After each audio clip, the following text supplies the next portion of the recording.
Alaykoum wa rahmatullahi ta'ala wa barakatuh. Chères téléspectatrices, chers téléspectateurs, bienvenue dans ce nouvel épisode de votre programme Thawabit, les constantes religieuses du Maroc.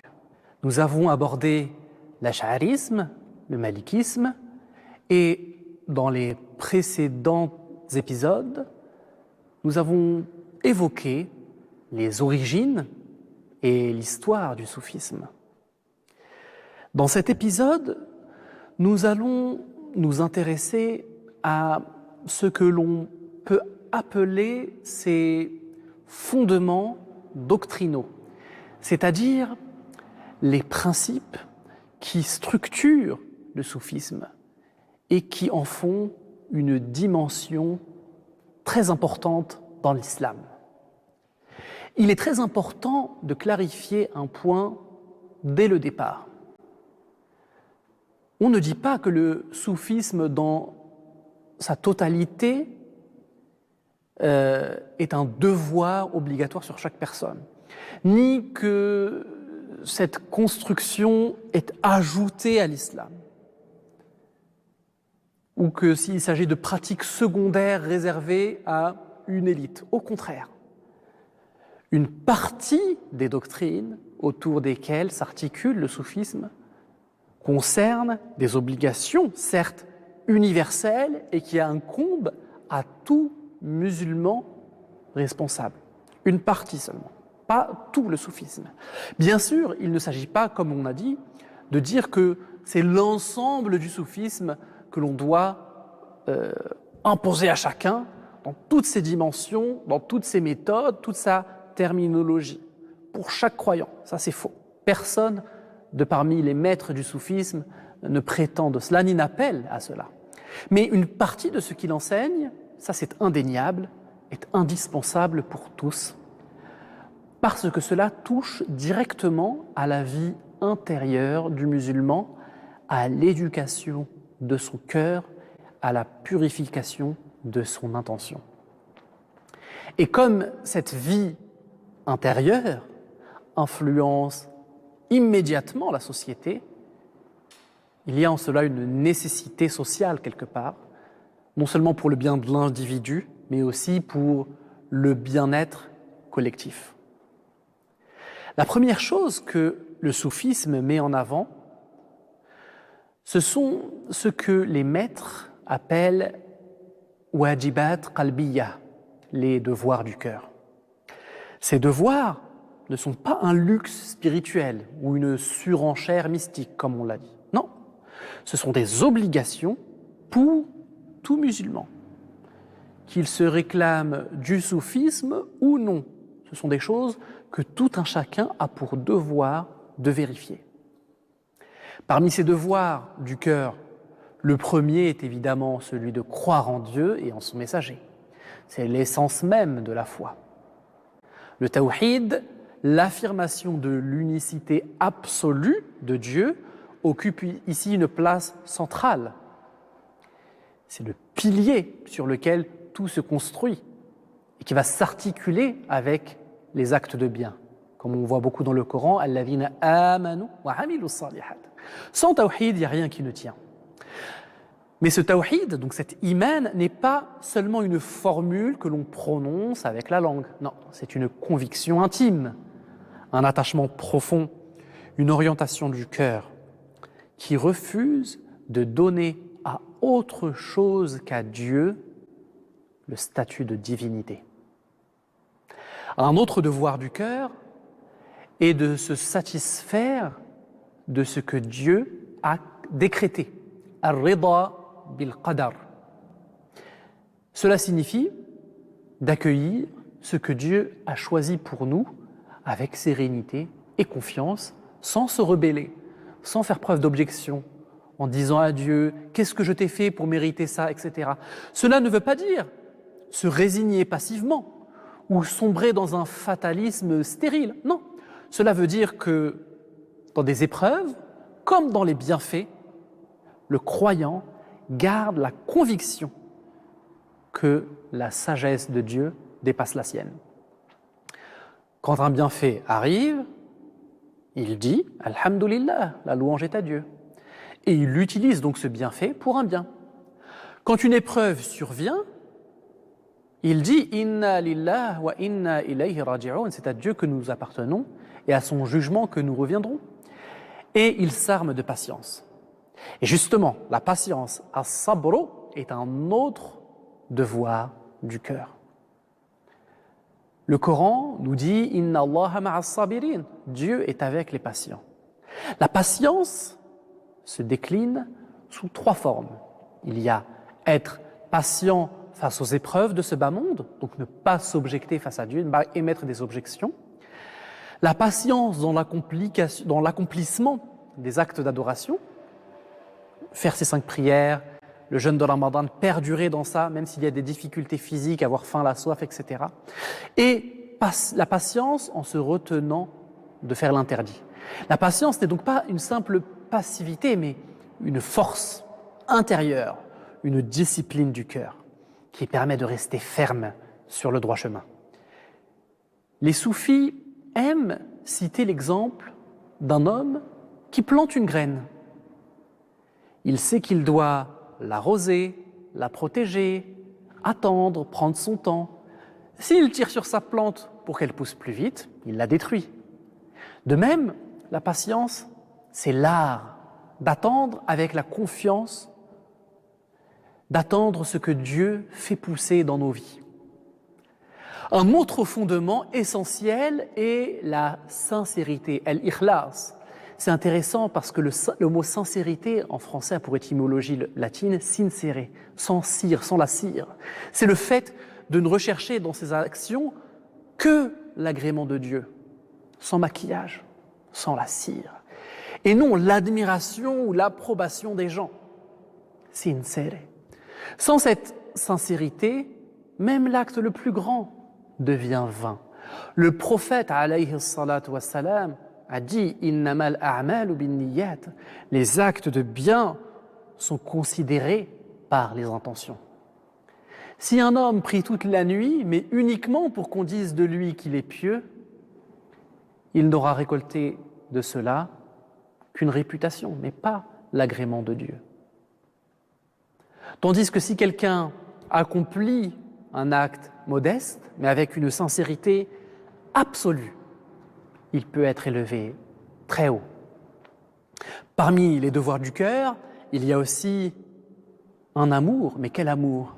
L'amour de Dieu, l'amour du prophète, sallallahu alayhi wa sallam, l'amour des compagnons. Ce sont eux qui nous ont transmis cette religion. Cet amour n'est pas une simple émotion. On parle d'une glorification dont le lieu est le cœur. C'est la source de la fidélité, elle est à la base de la fidélité, de l'attachement à la voie droite. Les soufis aiment dire « celui qui aime suit et celui qui suit aime ». Aimer le prophète, c'est vouloir marcher sur ses traces, imiter sa douceur, sa justice, sa générosité. Imiter son apparence physique aussi, pourquoi pas? Ça, il n'y a aucun souci avec ça. Mais le suivre surtout dans son enseignement. Il y a parmi les devoirs du cœur, ash-shukr, remercier Dieu. Alors c'est pas simplement dire ash-shukru lillah, alhamdulillah, qui sont en soi des phrases bonnes, mais il s'agit, pour le remerciement obligatoire, d'utiliser les bienfaits que Dieu nous a donnés dans toute autre chose que le péché. Il ne faut pas les utiliser dans le péché. C'est ça, remercier Dieu. C'est reconnaître ses bienfaits et les orienter vers ce qui cause l'agrément de Dieu. Si Dieu nous donne la santé, nous l'employons dans l'adoration et le service des autres. S'il donne de l'argent, nous en faisons profiter les pauvres. Nous nous acquittons de ce qu'il nous a ordonné comme zakat. S'il nous donne un savoir, nous le transmettons sans arrogance. La gratitude est une manière de célébrer et de reconnaître les bienfaits que Dieu nous a accordés. Mais le soufisme n'insiste pas seulement sur ces devoirs, sur ces fameuses wajibat qalbiyya. Il met aussi en garde contre les péchés du cœur, qui sont parfois gravissime. Certains péchés du cœur peuvent être plus graves que certains péchés des organes. Pourquoi c'est important cette centralité du cœur? Parce que le cœur, comme le disent les savants, est Amirul Jawarih, le commandeur du corps, le commandeur des organes. Le prophète nous a appris qu'il y a dans le corps humain un morceau de chair. S'il est sain, tout le corps est sain. Mais s'il est corrompu, tout le corps est corrompu. Et vous le savez, ce morceau de chair, c'est le cœur. Le soufisme se concentre donc en priorité sur la purification du cœur avant tout le reste. Puisque si le cœur est pur, les actions suivront. Parmi les péchés du cœur, on trouve l'insincérité, l'ostentation, c'est-à-dire chercher dans l'acte que l'on accomplit, l'adoration que l'on accomplit, l'éloge des gens. On trouve aussi l'infatuation, alors c'est un terme un petit peu littéraire, c'est le ujb en arabe, c'est-à-dire l'admiration de soi, c'est observer l'adoration qui vient de soi-même comme justement venant de soi-même et sans avoir à l'esprit qu'il s'agit d'un bienfait qui a été accordé par Dieu.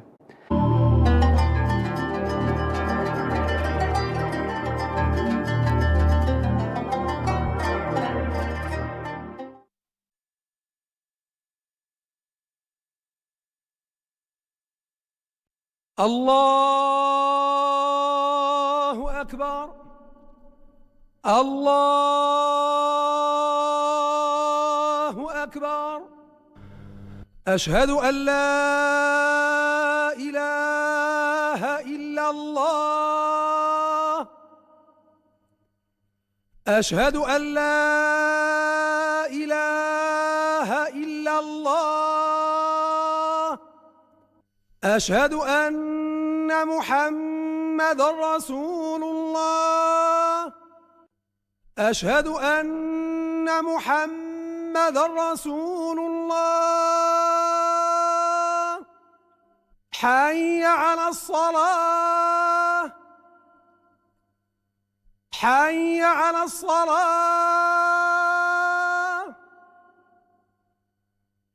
حي على الفلاح. حي على الفلاح.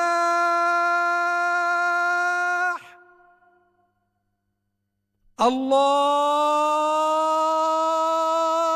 أكبر. الله أكبر. لا إله إلا الله.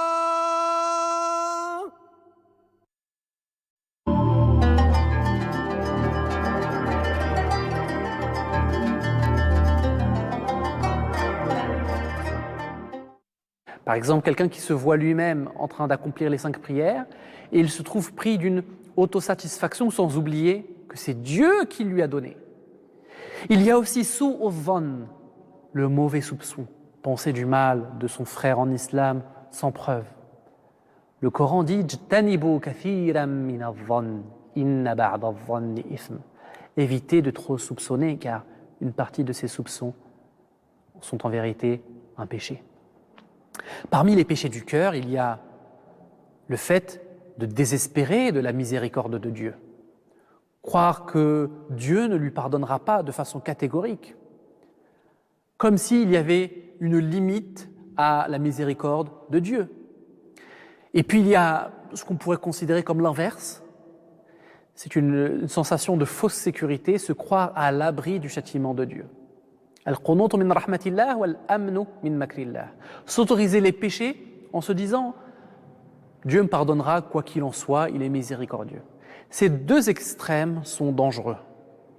Le désespoir ferme et catégorique de la miséricorde de Dieu ferme la porte de l'espérance.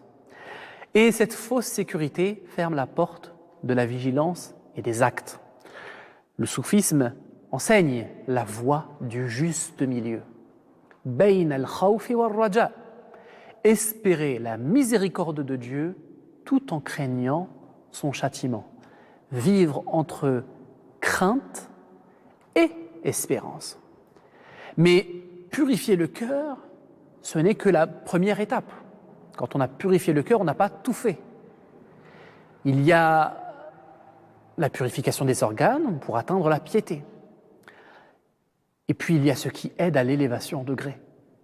Parmi ces moyens, il y a l'ascèse, az-zuhdu. L'ascèse n'est pas l'abandon forcément du bas monde, ni le rejet des responsabilités matérielles. Il y a eu des grands sultans qui ont été ascètes, des prophètes qui étaient ascètes, des rois ascètes. C'est un état du cœur. Il y a eu des riches aussi ascètes. Donc l'ascèse, c'est dans le cœur. C'est considérer ce bas monde comme secondaire. On peut posséder les choses à condition de ne pas se laisser posséder par elles. Certains maîtres disent, l'ascèse, ce n'est pas que tu ne possèdes rien dans la main, mais que rien de ces choses n'entre dans ton cœur. Posséder les choses et non que les choses ne te possèdent.